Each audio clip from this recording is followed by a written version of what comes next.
আমরা স্ট্রেট লাইনে কিছু অঙ্ক নিয়ে আলোচনা করবো। তো এখানে ফার্স্ট কোশ্চেনে বলছে এবিসি এটা সমবাহু ত্রিভুজ রয়েছে, ইকুইল্যাটারাল ট্রায়াঙ্গেল রয়েছে, যার বিসি বাহুর ইকুয়েশনটা দেওয়া রয়েছে। এবার বলছে ত্রিভুজের ভরকেন্দ্র হচ্ছে 2, -1। তাহলে বলছে ত্রিভুজটা যে কোনো একটা বাহুর দৈর্ঘ্য নির্ণয় করো।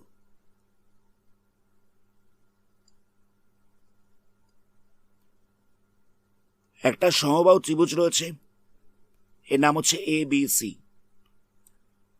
বিসি সাইডটার ইকুয়েশন দেওয়া রয়েছে, এটা ভরকেন্দ্র দেওয়া রয়েছে, ভরকেন্দ্রটা বলছে 2, -1।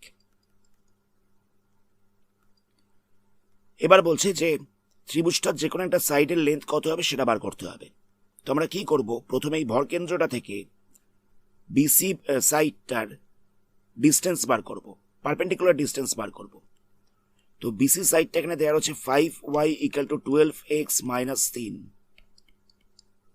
তো এটাকে যদি সাইড চেঞ্জ করা যায় তাহলে এখানটা হয়ে যাবে -12x + 5y + 3 = 0। ধরে নেওয়া যাক একটা স্ট্রেট লাইনের ইকুয়েশন রয়েছে ax + by + c = 0। তো x1, y1 এই পয়েন্টটা থেকে এই স্ট্রেট লাইনটার পারপেন্ডিকুলার ডিস্টেন্স কত হবে, এটা হয়ে যাবে ax1 + by1 + c, বাই দিয়ে বসবে √(a² + b²), এই পুরোটার মডিউলাস হবে। এই পয়েন্টটা থেকে এই স্ট্রেট লাইনটার পারপেন্ডিকুলার ডিস্টেন্স বার করার ফর্মুলা হচ্ছে এটা। তো আমরা এখানে এই ফর্মুলাটাকে অ্যাপ্লাই করব। আমাদের 2, এই পয়েন্টটা থেকে এই লাইনের ডিস্টেন্সটা বার করতে হবে। তাহলে এখানটা হবে -12 × 2 + 5 × -1 + 3, বাই দিয়ে বসবে √(-12² + 5² পুরোটার মডিউলাস হবে।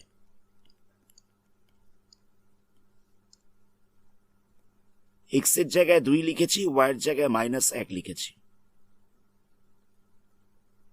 তাহলে কত হচ্ছে, এখানটা হচ্ছে -24 - 5 + 3, বাই দিয়ে বসবে √(169) পুরোটার মডিউলাস। মানে এখানটায় স্কোয়ার করে প্লাস করে দেওয়া হচ্ছে, তাহলে হচ্ছে √(169).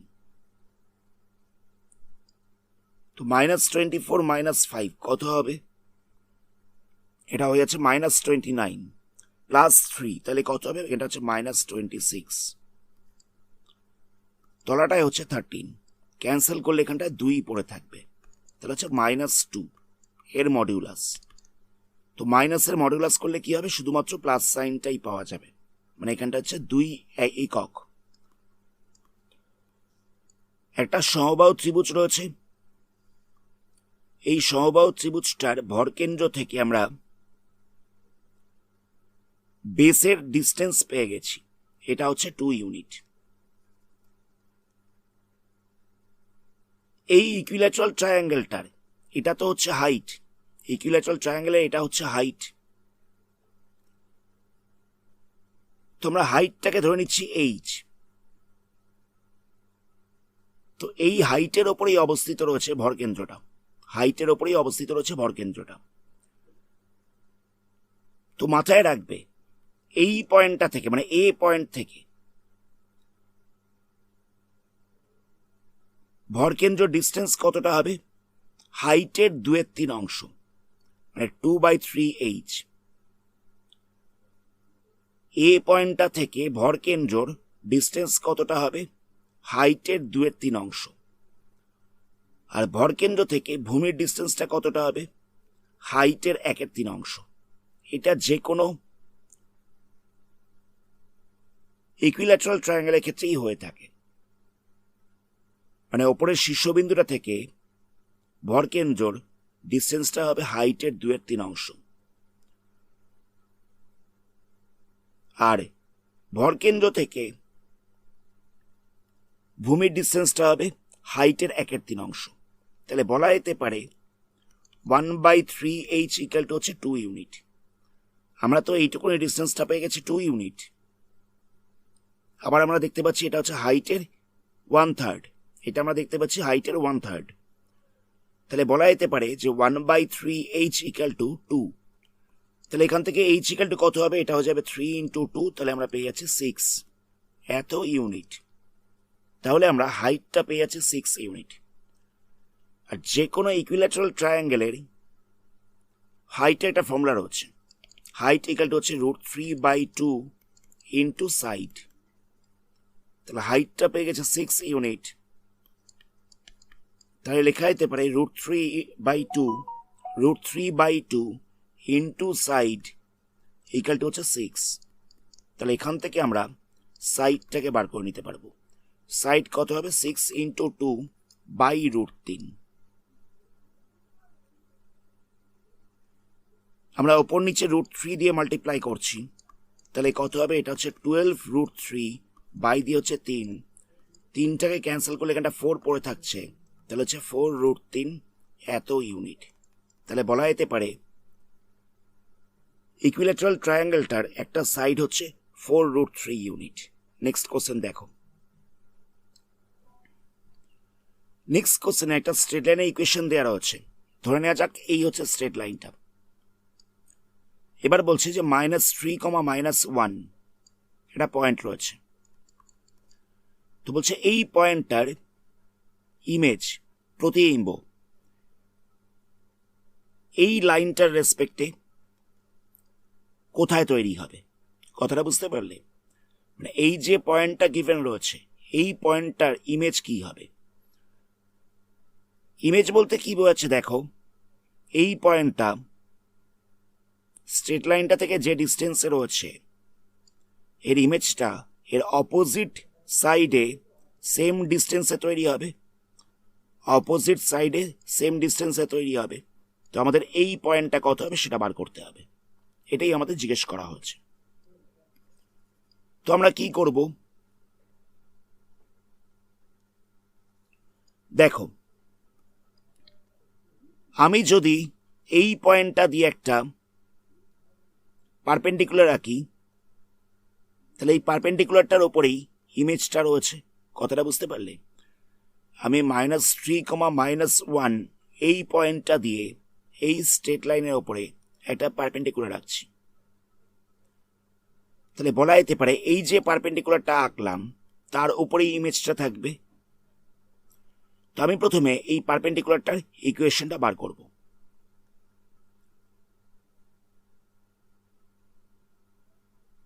ধরে নেওয়া যাক একটা স্ট্রেট লাইন রয়েছে ax plus by plus c equal to 0।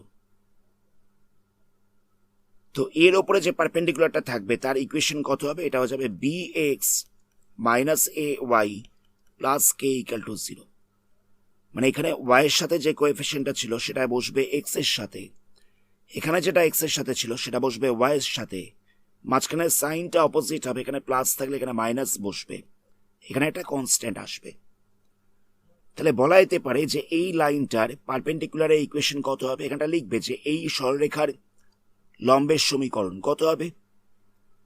এখানে y এর সাথে 3 ছিল, 3টা বসবে x এর সাথে, এখানে x এর সাথে 2 ছিল সেটা বসবে y এর সাথে, প্লাস k হচ্ছে মাঝখানে সাইনটা হবে অপোজিট।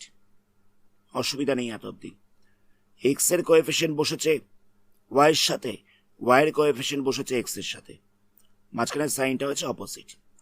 এবার দেখো এই লাইনটা এই পারপেন্ডিকুলারটা -3, -1 এই পয়েন্টটা দিয়ে যাচ্ছে। তাহলে আমরা কি করব, এখানে x এর জায়গায় -3 বসাচ্ছি আর y এর জায়গায় -1 বসাচ্ছি। এখান থেকে আমরা k এর ভ্যালুটা বার করব। তাহলে কত হচ্ছে, k ইকুয়াল টু হয়ে যাবে 7। তাহলে আমরা kটা পেয়ে যাচ্ছি 7। তাহলে পারপেন্ডিকুলারটার ইকুয়েশন কত হবে, পারপেন্ডিকুলার ইকুয়েশনটা ছিল 3x - 2y + k = 0। তো এখানে আমরা k এর জায়গায় 7 বসিয়ে দেব। এটা হচ্ছে পারপেন্ডিকুলারটার সমীকরণ। নেক্সট আমরা কি করব, এই লাইনটাকে আর এই লাইনটাকে মানে এই লাইন দুটোর ইকুয়েশনকে সলভ করব। সলভ করে এরা কোন পয়েন্টে ইন্টারসেক্ট করছে এই পয়েন্টটাকে বার করব। তো ইকুয়েশনটা কত ছিল, ইকুয়েশনটা ছিল 3y plus 2x plus 22 equal to 0, যেটাকে আমরা একটু সাজিয়ে লিখছি, কিরকম ভাবে লিখছি না, 2x প্লাস 3y লিখলাম, মানে এক্সটাকে আগে লিখলাম, ওয়াইটাকে পরে লিখলাম। এটা ছিল ইকুয়েশনটা। আর পারপেন্ডিকুলার ইকুয়েশন পেয়েছে 3x minus 2y plus 7 equal to 0। এই দুটোকে আমরা সলভ করছি, মানে ওপরেরটাকে আমরা 3 দিয়ে মাল্টিপ্লাই করবো, নিচের ইকুয়েশনটাকে আমরা 2 দিয়ে মাল্টিপ্লাই করবো। তো 3 দিয়ে মাল্টিপ্লাই করলে এখানটা হচ্ছে 6x, এখানটা হচ্ছে 9y, এখানটা হচ্ছে 66। 2 দিয়ে মাল্টিপ্লাই করলে কত হবে, 6x minus 4y plus 14 equal to 0, minus plus minus, তাহলে এখানটা প্লাস করলে হচ্ছে 13y, এখানটা কত পাওয়া যাবে, এখানটা হচ্ছে 52, তাহলে y ইকুয়াল টু কত হচ্ছে মাইনাস 52/13, ক্যান্সেল করলে পড়ে থাকছে 4, তাহলে হচ্ছে -4। মানে এই -4টাকে আমরা যে কোনো একটা ইকুয়েশনে বসিয়ে আমরা x এর ভ্যালুটা বার করবো। তো আমরা 2 নম্বর ইকুয়েশনে বসাচ্ছি। 2 নম্বর ইকুয়েশনটা ছিল 3x minus 2y plus 7 equal to 0 ছিল। তো এখানে আমরা y এর জায়গায় -4 বসিয়ে দেবো। তাহলে এখানটা হচ্ছে 3x plus 8 plus 7 equal to 0, তাহলে 3x ইকুয়াল টু পাওয়া যাচ্ছে -15, x ইকুয়াল টু পাওয়া যাচ্ছে -5। তাহলে আমরা x y এর ভ্যালু কত পেলাম, -5, -4, মানে আমরা এই পয়েন্টটা পেয়ে যাচ্ছি -5, -4। এবার দেখো, আমি আরেকবার ছবিটাকে আঁকছি। একটা লাইন ছিল, আমরা এর উপরে একটা পারপেন্ডিকুলার রেখেছিলাম, একটা পয়েন্ট রয়েছে, সেই পয়েন্টটা হচ্ছে -3, -1। এই পয়েন্টটার ইমেজ বার করতে বলেছে। তো আমরা ধরে নিচ্ছি যে ইমেজটা হবে a, b, ইমেজটা হবে a, b, এটা আমরা ধরে নিলাম। আমরা এই ইন্টারসেক্টিং পয়েন্টটা পেয়ে গেছি কত, -5, -4। এবার দেখো, আমি প্রথমে একটা কথা বলেছিলাম যে এই পয়েন্টটা এই লাইনটা থেকে যতখানি ডিস্টেন্সে রয়েছে এর ইমেজটাও ঠিক ততখানি ডিস্টেন্সেই তৈরি হবে, তাই তো।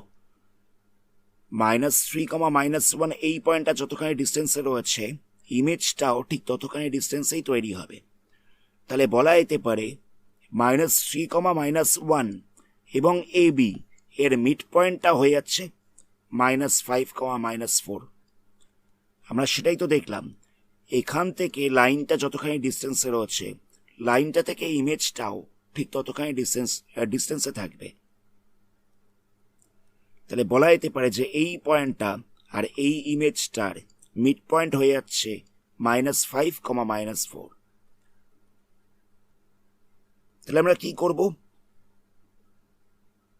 এই পয়েন্টটার নাম দিলাম C, এই পয়েন্টটার নাম দিলাম D। তাহলে CD এর মিড পয়েন্ট বার করছি। মিড পয়েন্ট অফ CD কত হবে, এটা হয়ে যাবে -3 প্লাস a/2 -1 প্লাস b/2। তো এই মিড পয়েন্টটা ইকুয়াল টু হয়ে যাচ্ছে -5, -4। তাহলে লেখা যেতে পারে -3 প্লাস a/2 ইকুয়াল টু হচ্ছে -5, মানে এটা ইকুয়াল টু আমরা -5 লিখলাম। তাহলে এখান থেকে সলভ করলে কত পাওয়া যাচ্ছে, -3 প্লাস a ইকুয়াল টু -10, তাহলে a ইকুয়াল টু কত হবে, -7। আবার লেখা যেতে পারে -1 প্লাস b/2 ইকুয়াল টু হচ্ছে -4, তাহলে -1 প্লাস b ইকুয়াল টু হচ্ছে -8, তাহলে b ইকুয়াল টু পাওয়া যাচ্ছে -7। তাহলে a, b পয়েন্টটা কত হচ্ছে, a, b পয়েন্টটা হয়ে যাচ্ছে -7, -7। তাহলে ইমেজটা পাওয়া যাচ্ছে -7, -7। এটাই হচ্ছে আজকের ভিডিওটা আমরা এখানে স্টপ করছি। আশা করি অঙ্কগুলো বুঝতে পেরেছো। যদি কোনো জায়গায় অসুবিধা থেকে থাকে তাহলে কমেন্ট সেকশনে জানিও। এর পরবর্তী পার্টে এই চ্যাপ্টারে আরো কিছু সামস নিয়ে আলোচনা করা হবে।